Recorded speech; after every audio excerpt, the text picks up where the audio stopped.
Olá, boa noite. O BNews 19 horas está no ar. Uma decisão do ministro Dias Toffoli, do Supremo Tribunal Federal, anulou a proibição da cobrança do serviço de segregação e entrega de contêineres, que havia sido determinada pelo Tribunal de Contas da União. O documento foi assinado ontem e restabeleceu a resolução da ANTAQ, que regulamenta o tema. O TCU havia determinado a suspensão de dispositivos que autorizam a cobrança do SSE, o Serviço de Segregação e Entrega, com o argumento de que a taxa poderia gerar custos indevidos e prejudicar a concorrência entre recintos alfandegados e terminais portuários. A Abratec, a Associação Brasileira de Terminais de Contêineres, contestou a decisão por meio de um mandado de segurança coletivo, justificando que o ato interferiu em matéria técnica de competência exclusiva da ANTAQ, a agência reguladora. O ministro Toffoli negou o pedido inicialmente, mas reconsiderou a decisão após recurso da Abratec, reconhecendo legitimidade para defender judicialmente os interesses das associadas, que seriam afetadas diretamente pela cobrança. A decisão do STF também reconheceu a interferência da Corte de Contas na função da ANTAQ. O fato de a agência reguladora, que é a ANTAQ, ela já ter regulado esse serviço, né, junto, inclusive, em parceria com o CAD, né, ter tido aí uma interferência do Tribunal de Contas da União, isso acaba criando uma insegurança jurídica enorme. Por quê? Esta cobrança faz parte da receita dos terminais. Existe o serviço, existe um custo para o serviço e, portanto, esse serviço precisa ser cobrado. A não cobrança desse serviço causa um prejuízo enorme aos terminais. O SSE é um conjunto de operações realizadas dentro do terminal após a descarga do contêiner do navio. Essas atividades envolvem a reorganização da carga para inspeção alfandegária, controle de acesso e posicionamento dos caminhões, liberação de documentos, entre outras ações. A ANTAQ sempre considerou o SSE um serviço distinto das tarifas portuárias principais, destinadas apenas à movimentação da carga até o pátio. Esse entendimento foi consolidado pela agência em 2011, junto a representantes do setor. O modelo foi formalizado em uma resolução de 2022, que permite a cobrança do SSE de forma separada, salvo disposição em contrato. Vamos esperar que o plenário mantenha, haja vista que o TCU pode recorrer, mas eu entendo ser um grande passo, importante passo, para que tenha estabilidade e possa haver, principalmente, segurança jurídica para os terminais dos portos públicos e os TUPs que cobram esse serviço, prestam esse serviço e, portanto, precisam cobrar desse serviço. Foi instalada na tarde desta quarta-feira a Frente Parlamentar da Economia do Mar no Senado. O objetivo é debater políticas públicas para o setor náutico, transporte marítimo, pesca, turismo e sustentabilidade dos oceanos. O Senado instalou nesta quarta-feira a Frente Parlamentar da Economia do Mar, do setor náutico. A iniciativa busca fortalecer o desenvolvimento das atividades ligadas ao mar e aos rios brasileiros, como a construção e a manutenção de embarcações, o transporte aquaviário, os esportes náuticos e o turismo.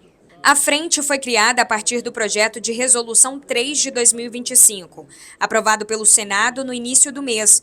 A proposta é do senador Esperidião Amin, do Progressistas de Santa Catarina, e teve relatoria favorável do senador Lucas Barreto, do PSD do Amapá. Na audiência de instalação, foi definida a linha de frente do grupo. Esperidião Amin assume provisoriamente a presidência da frente, que terá alternância entre deputados e senadores. Foram indicados para compor a direção o deputado Cláudio Cajado, do Progressistas da Bahia, o senador Jorge Seife, do PL do Rio de Janeiro, pela afinidade com o setor pesqueiro, o deputado Valdir Cobalcini, do MDB de Santa Catarina, a senadora Damaris Alves, do Republicanos do DF, o senador Plínio Valério, do PSDB do Amazonas, o senador Laércio Oliver, do PP de Sergipe, e o deputado Luiz Fernando Vampiro, do MDB de Santa Catarina.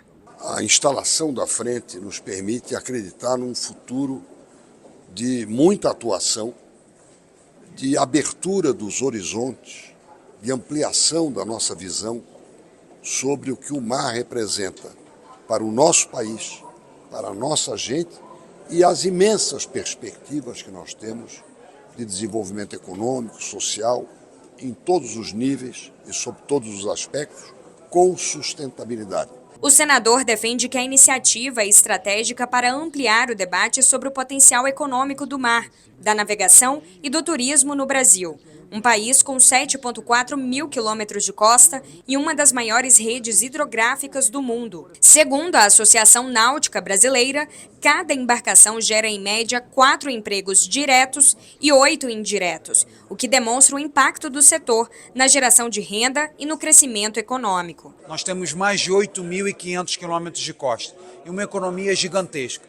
Nós temos pesca, aquicultura, agicultura, nós temos portos, nós temos lazer, nós temos turismo, nós temos setor de óleo e gás, nós temos minérios, nós temos a Amazônia Azul, que é maior inclusive do que o território brasileiro. Então nós temos muitas coisas por melhorar, infraestrutura, portos, enfim, logística, cabotagem, enfim, turismo, temos muitos setores para desenvolver. A frente também pretende estimular políticas de sustentabilidade, com iniciativas como o Selo Internacional Bandeira Azul para marinas e ações de preservação, a exemplo do projeto Limpeza dos Mares, que já recolheu mais de 180 toneladas de resíduos no litoral brasileiro.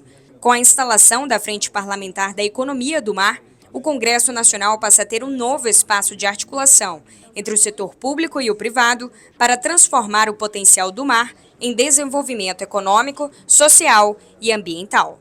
Com 2 votos a favor, o Supremo Tribunal Federal adiou o julgamento da lei que viabiliza o ferrogrão. Os ministros Alexandre de Moraes e Luiz Roberto Barroso votaram a favor da lei. O julgamento foi interrompido após o pedido de vistas, ou seja, mais tempo para análise, do ministro Flávio Dino. O julgamento da ação questiona a redução de parte do Parque Nacional do Jamanchim, no Pará, para a construção da ferrovia que vai ligar o Pará ao Mato Grosso, com o objetivo de escoar a produção agrícola. Vamos ver agora outros assuntos que são destaque nesta quarta-feira. A draga Galileu Galilei chegou em Santa Catarina para realizar a dragagem de aprofundamento da Baía da Babitonga, passando de 14 para 16 metros. A embarcação deve retirar 12 milhões e meio de metros cúbicos de areia do fundo do canal de acesso.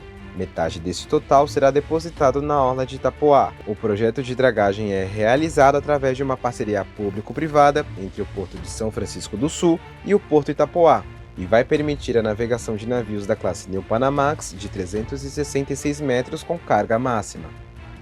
A Portos do Paraná conquistou 3 prêmios na mais importante premiação portuária do mundo. A empresa pública venceu em primeiro lugar na categoria Excelência em Comunicação e Relações Públicas e recebeu os segundos lugares nas categorias Excelência em Práticas Administrativas e Excelência em Práticas Ambientais. O anúncio dos vencedores foi feito no Canadá na última terça-feira. A Airbus, empresa europeia do setor de aeronaves, anunciou que a sua linha A320 ultrapassou o Boeing 737 e se tornou o avião comercial mais vendido da história. A Airbus efetuou a entrega de número 12.260 para a empresa aérea saudita Flynas. A empresa vende aeronaves A320 desde 1988. O recorde da Boeing perdurou por 58 anos, mas a Airbus atingiu o top 1 em apenas 37. Foi inaugurado hoje um terminal hidroviário turístico no distrito de Icoaraci, em Belém. A obra faz parte do conjunto de investimentos preparatórios para a COP30, Conferência da ONU sobre Mudanças Climáticas, que será realizada no mês que vem na capital paraense. O terminal foi financiado pelo governo federal com um orçamento de 7,9 milhões de reais. Os aeroportos da região Centro-Oeste registraram um crescimento expressivo no número de passageiros em 2025. Segundo a ANAC, Agência Nacional de Aviação Civil, entre janeiro e agosto foram mais de 16 milhões e 200 mil embarques e desembarques, uma alta de 7,6% em relação ao mesmo período do ano passado. O aeroporto de Brasília se mantém como o principal da região, com mais de 10 milhões e meio de passageiros. Goiânia teve o melhor agosto da história, com mais de 337 mil pessoas, e os terminais de Sinop e Bonito também bateram recordes. Agora a gente vai para um dos destaques do portal bnews.com.br.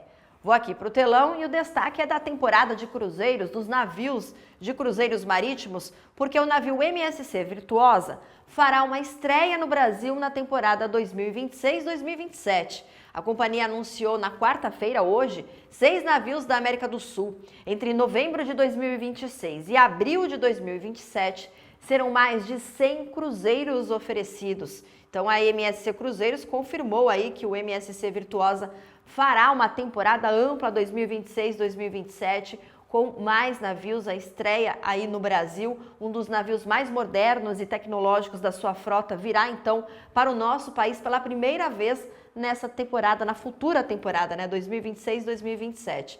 A embarcação vai integrar uma frota de 6 navios que estarão na América do Sul entre novembro de 2026 e abril de 2027, então oferecendo mais de 100 roteiros pela região. Uma ótima notícia aí para os navios de cruzeiros e para as viagens, né? Muita gente gosta de viajar em alto mar. E a disputa comercial entre Estados Unidos e China impulsionou as exportações de soja do Brasil para o mercado asiático. Entre junho e agosto, a China suspendeu a compra do grão norte-americano e deu preferência a fornecedores como Brasil e Argentina. De janeiro a agosto, os chineses importaram 5,8 milhões de toneladas de soja dos Estados Unidos, uma queda de quase 80% em relação ao ano passado, enquanto o Brasil vendeu mais de 77 milhões de toneladas. Segundo a Federação Americana de Escritórios Agrícolas, a retração é resultado da política chinesa de diversificar fornecedores adotada desde 2018. Além da soja, os Estados Unidos também reduziram a exportação de milho, trigo e carne suína para a China. E um levantamento inédito da Confederação da Agricultura e Pecuária do Brasil mostra que as más condições das estradas vicinais causam um prejuízo anual de mais de 16 bilhões de reais ao país. O estudo revela ainda que, com investimentos 3 vezes menores, seria possível reduzir perdas, melhorar o escoamento da produção e garantir mais segurança a quem vive no campo. Aos 84 anos, João Martins carrega na barragem décadas de experiência no campo. Como presidente da Confederação da Agricultura e Pecuária do Brasil, ele conhece de perto uma realidade que se repete há gerações: o abandono das estradas vicinais brasileiras. O meio rural sempre foi desassistido, principalmente o pequeno produtor, principalmente o nordestino. Essas vias que cortam o interior do país e conectam áreas rurais aos centros urbanos são o caminho diário de quem vive da produção agrícola. O governo não olha que aquele pequeno tirador de leite que tira 100 litros de leite, 150 litros, que ele mesmo que leva para a cidade, aquele produtor sofre todo dia na ida e na volta para casa.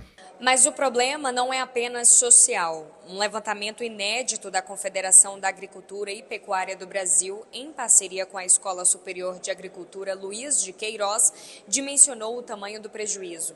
O panorama das estradas vicinais no Brasil estima que o país perde cerca de 16,2 bilhões de reais por ano, com o custo operacional causado pelas más condições dessas vias. São mais de 2,2 milhões de quilômetros de estradas vicinais no território nacional, 10 vezes mais do que a malha pavimentada. Para mudar esse cenário, o estudo aponta que seriam necessários 4,9 bilhões anuais em investimentos para adequar 177 mil quilômetros de estradas prioritárias a um padrão mínimo de qualidade. O relatório também estima ganhos ambientais. Com estradas mais seguras, seria possível reduzir em até 1 milhão de toneladas por ano as emissões de gases de efeito estufa. Para João Martins, o estudo é um passo para mudar a lógica histórica de descuido com o campo. Baseado nesse trabalho que o companheiro Mário Borba construiu esse documento, que hoje de manhã eu disse a ele: você tem que levar ao governo federal, ao Senado, à Câmara, aos ministérios, para que eles entendam e conheçam a realidade desse Brasil, para ver se a gente consegue mudar, não esse Brasil de fachada, não esse Brasil da Faria Lima, mas esse Brasil que é o Brasil maior, onde está o maior número de habitantes, que esse Brasil rural. O levantamento reforça a urgência de políticas públicas para garantir mobilidade, competitividade e dignidade a quem sustenta o agronegócio brasileiro, o produtor que ainda depende da estrada de terra para fazer o país andar. E o BNews 19 horas fica por aqui. Uma ótima noite para você. A gente volta a se encontrar amanhã. Até lá. Tchau.